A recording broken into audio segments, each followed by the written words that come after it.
Bacon. Bacon. Small bacon. Alright, hey, welcome to another edition of JTJU, where we all try to be just a little better at the game of Clash of Clans. I got another Clan War Tactics for you, this time focusing in on Town Hall 8 and the changes to the Dragoon attacks due to the release of dark spells and specifically Earthquake. That, plus an additional spell slot at Town Hall 8 enabled attackers to get down on an AD with just 2 lightnings and 1 Earthquake, leaving 1 spell left over for an additional rage. So while the old Dragoon attacks of Town Hall 8 still will survive and continue on for early stage Town Hall 8 attackers, 813, 105 light, and 11 light, we will now have a new set of attacks that leverage an additional spell, and we'll tag it with an R on the end and indicate we're going to be doing the zap with the rage. So that said, let's take a look at 813R. But before we do, let's give a high five out to our backup band, that 1980s sensation from Australia, Cold Chisel, standing on the outside. Why? Because one of our affiliates with JTJU, Aussie Woot Woot, suggested we should play it. So here you go, 88. Let's get to the attack. Alright, attack number 1 is P1 Vogel. He's going to take a swing at a mid-Town Hall 8 base. We'll start with that. We'll just do 3 because really the 813 is just like we used to talk about. Just slight changes, so we'll go through it the same way. First question, right style. The ADs are spread on this base, and that's one of the keys when you try to differentiate between an 813 and a 105 is that all the ADs seem to have pretty good gapping. And that's the case here, so we'll give them a green. Next question is, which AD do you want to take out with your lightning and earthquake? And as with the 813 of old, it's the one that's the hardest to get to.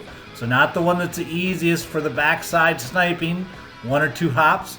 Not the second hardest, the hardest, which would be that AD right there at 3 o'clock because it's 3 hops in and it's kind of covered by one of the whiz towers. So that's the one he hits, give him a green.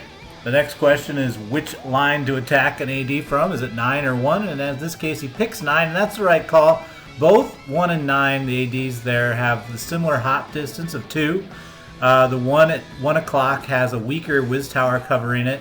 So taking out with the dragons the AD covered by the max whiz tower is a better plan. And he's also got a little bit more point defense over there with the 3 archer towers. So great call at the 9 o'clock position. And also his cuts were good, so we'll give him a green on 3 and 4. The next decision is the deployment of the camp loons behind the dragons to help take out the first AD. And the big thing here is you want to work it so that 1, the clan castle's out, did that good. And then 2, that the loons come in on a straight line to the ADs, and he did that. What he didn't do is hold 1 back for later on the backside, and so we're going to give him a yellow. And you hold that 1 loon back in an 813R so that you can use it as a vanguard for your backside loon team so it doesn't get smoked by, various air type bombs. And so when you're doing this type of 813 attack, which is a deep style, meaning most of your loons are committed against the first AD, there's no extra loons left over for helping the dragons along, you want to make sure you at least have 1 loon left over for the backside. Anyway, moving on, next point. And that leaves us the backside snipe. What we want to see there is the AD locking onto a dragon. In this case, it's locking onto a balloon, so that's releasing now, which is what he's going to do. It's a little early because the AD will take it out in 2, the balloon, and then we'll switch back to the CC Loon team coming in, and that's bad. So ideally it's locked to a dragon, look for that. But also, you want to, it's this timing. You see it lock onto a dragon, you release the Barbarian King to tie up the Archer Tower and Whiz Towers on the edge, then you release the Vanguard Balloon that you kept in the camps, then you release the CC Loons, then you Rage Loons in advance of the pathing that they're going to go on.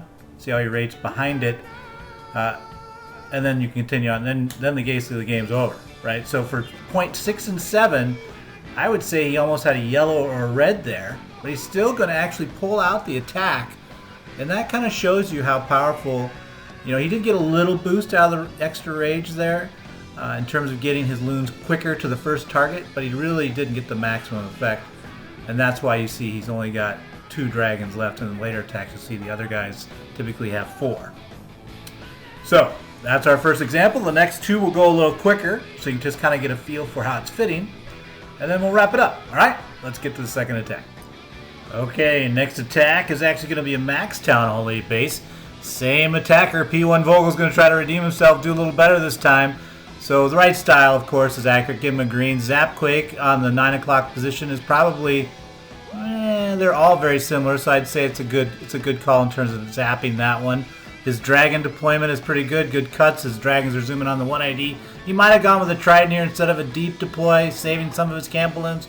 Notice again, he did not save, or did he? Did he save one camp balloon? He might have. He did. Look, he's got the Vanguard camp balloon coming through, and then nice rage placement gets him first through the first 2 units and into the third before he even starts taking damage. And notice that really helps out that CC Loon team do a lot more than it used to do with just the vanilla 813. And so now at this point, he's all done. You're watching his troops just kind of clean up the field, and he's got what you'll typically see with a good 813R, 4 dragons left on the field, and the Barbarian King, sometimes a balloon floating around just for more of a party favor. And last but not least, attack number 3 will also be a Town Hall 8 max. And this one's kind of interesting because Brybat, the attacker, will end up doing little decisions. It's still an 813, but the way he approaches it is going to be different than mine. So you can kind of look at how he did it, and he still gets a 3. And you can look at how he did it and say, well, did it matter? So first of all, the style, of course, 813, spread ADs, looks good. Give him a green. Then he decides from which one's he's going to zapQuake. He goes with the 330, which isn't bad because he's got that Wiz Tower defending it. But I think the one at 830 is a little bit more defended, so I would probably say that's the hardest one. Therefore, the one you zapQuake at 830 instead. But so that's one difference. But then where he attacks from his dragons, I think the backside, the easiest pathing for CC Loons is up there at the top, especially under Rage, coming from 12 o'clock. The Loons will zoom in and just blow through that little quadrant of 4, mortar, 2 cannons, and the AD. But he chooses to actually bring his drags from 12 and then use his backside Loons at 830. So not only does he make his CC Loon snipe harder by going at the hardest path, he also overcommits on the dragon path. So as he's taking the easiest AD down with his dragons, but he still commits all of his camp loons against that 1 AD, the first one, which is a question mark because if it's easy, you should hold those loons back and use those camp loons somewhere else in the base, making it more of a trident attack instead of a deep attack. So it's definitely yellow on 3, 4, and 5 because of those decisions. Last but not least, he's got his backside snipe team with spell support, but he already used his spell trying to heal through, and you can see there that it kind of did impact the CC snipe team's ability to really power through. And notice how the CC drag is really tearing up that backside, and also how there are ADs or archer towers still firing from 430 and 6, that if he would have saved some camp loons from 12 o'clock, he could have back sniped those 2 as well and helped reduce pressure on the dragons as he finished through. But he still ends up 3-starring, so all those yellows, maybe it doesn't matter. You be the judge. Alright guys, I guess that wraps up this Clan War Tactics video on 813R. We'll try to post some other videos as we go forward. If it all was confusing to you, hit that link at the bottom right. It takes you to an article on our site which walks through the whole strategy in detail, both deep and trident, so you can kind of get a better feel for all of it. Good luck out there, guys. Talk to you soon. Don't touch that, Larry. Touch it, Larry. You know you want to. Larry, don't touch Larry, that. do it. Do it, Larry. Larry! Yes! Welcome to the first day of the rest of your life, Larry. What'd I just Good say, job, Larry? Larry. Good job.